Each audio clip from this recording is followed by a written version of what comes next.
Well, Dave, I imagine from a selectorial point of view, those semi-finals for the Galbraith Shield, very useful, good contests.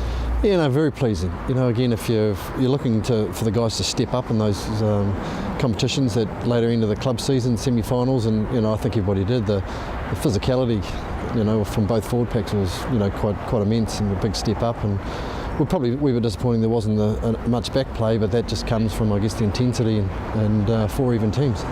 And a wake-up call for those players who think they're a shoo-in for the Southland team that maybe they're not. Yeah, very much so. It's there's some guys out there that basically some of them are no-names, and they put their hands up in regards to playing some of the guys that have played Super 15 rugby and Stags rugby, and they didn't let themselves down at all. What about overall the Premier competition this year? You've been pleased with what you've seen? Oh, it's taken a while to kick into gear, and I guess that's due to a lot of teams start late, and then you've got the likes of Blues that have struggled all year with, I guess, getting players, and other teams, Marist have been a young team, and they've pulled themselves together pretty well, but it hasn't been too bad. Should I ask you for a pick for the final? It's going to be a close contest, isn't it? Yeah, I wouldn't like to pick a winner out of that game. I think Star might have the edge in the backs and Woodlands in the forwards, so it's going to be an interesting contest. Right, let's look forward now to the ITM Cup season, the first real hit out, I suppose, for a practice game. Spartans, that's the next chance to see players not involved in that final. Yeah, it's good. We trained last night, and the boys, we've been, as a squad, we've been training together since Christmas really, and just after Christmas. So it's nice. We played the Highlanders, a month or so back, and again we've got a wee bit of continuity out of that, but we've added a few more guys in that, obviously there's quite a few players unavailable, but no, these guys get a chance, and there's still 3 or 4 spots up for grabs for the Stags, and and it's take your opportunity while you've got it. Positional wise, where would you have perhaps a slight weakness that you'd like to strengthen up? Oh no, I think again, I guess the probably. I think we're pretty good in most areas. Lock's probably one area that we'd like to.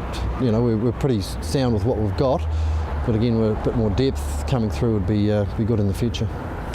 Just talk about a couple of injured players, Hardy and Boys. They're going to be part of the pre-season campaign. Yeah, they will be. Tim's, I think, still a couple of weeks away, and John's back running now, and it's just a matter of getting, I guess, full motion in that knee of his and full movement, and get his fitness up a bit. So that'll be a couple of weeks for him too. So they'll probably both, maybe the North Otago next week or the week after will be Otago, so be available for that. Elliot Dixon, of course, has surprised a few by his outstanding performances as the number 7. What's your view on his future now? Oh, I still think he's a number 8. He's very, very talented athlete, Elliot, and but we'll definitely be using him at number 8. I think with the quality of both Tim and John Hardy, we've got 2 good 7s, and Elliot will be back in that number 8 role. What about fullback? Obviously Robinson's coming back, and Marty McKenzie's a competition there, and Marty's in particular. Where do you see him playing most of his football? Well, Marty's indicated he wants to, look, and it's obvious with the Blues that they want to play him at first 5. He wants to, put his hand up for first 5, but again, he's in stiff competition with Scotty Eade for that 10 spot. So that'll be good competition there. You got Robbie at fullback, and there's a bit of depth around in the backs too, which is good. Well, they're 2 of 4 or 5 first 5, so that's one position. We've got some good future, some very young guys who are showing promise. Yeah, it is. Again, those guys are only 21, 22, and so they've got a big future in front of them. So as long as they stay in Southland, which is the key. Well, okay, what's the process from here? You have this game. When do you actually name a pre-season squad and then an ITM Cup squad? Well, we'll name the squad. It'll be named on Monday. We've got a camp starting on Monday, which goes for 2 days, and then that leads into North Otago next weekend. So it's not far away that we have to, I guess, get 26 through to New Zealand Rugby for a squad to be named. So is it 26 your name on Monday? Yes. So you, on paper, this team looks very good this year. Yeah, well, if I would have said last year that we probably had my next question. we had a better team on paper, but I just think we blooded a lot of players last year, and that was through injury and so forth. And I think the young guys have got a year's experience under their belt, and I think that'll hold us in good stead this year. I think part of the problem too is how much Super 15 rugby some of those players have had, and maybe not quite so much this year. Jamie McIntosh, case in point. Yeah, it's they're pretty fresh. Even John Hardy, my biggest concern was with him, the workload he had, but he's obviously had an injury and he's had a 3-week break, so really he's had 6 weeks off, and it'll probably be about 8 weeks in total, which is great for John.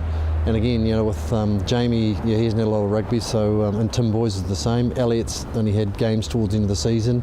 My only concern is probably Josh Beckwith, and to my surprise, he turned up for club rugby last weekend for Star too, which shows his loyalty to the club.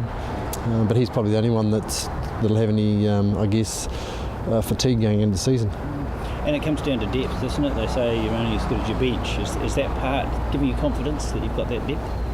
Well, we haven't, in most positions. I guess if we go outside the 2 or 3 guys in each position, we start to look, I guess, what's available. But hopefully, we won't have injuries like we did last year, and we can continue to roll along. And it's important that players can play, but particularly the backs in 2 or 3 spots, especially that back 3, that flexibility there. Yeah, it is. There's a number of players there can play in in different positions, fullback, wing, and first 5. So again, the squad we picked, and it's allowing for those positions to be covered, in team selection and squad selection. A lot of interest in the ITM Cup, isn't it? It's quite exciting, and I can feel the buzz now as the club season unwinds.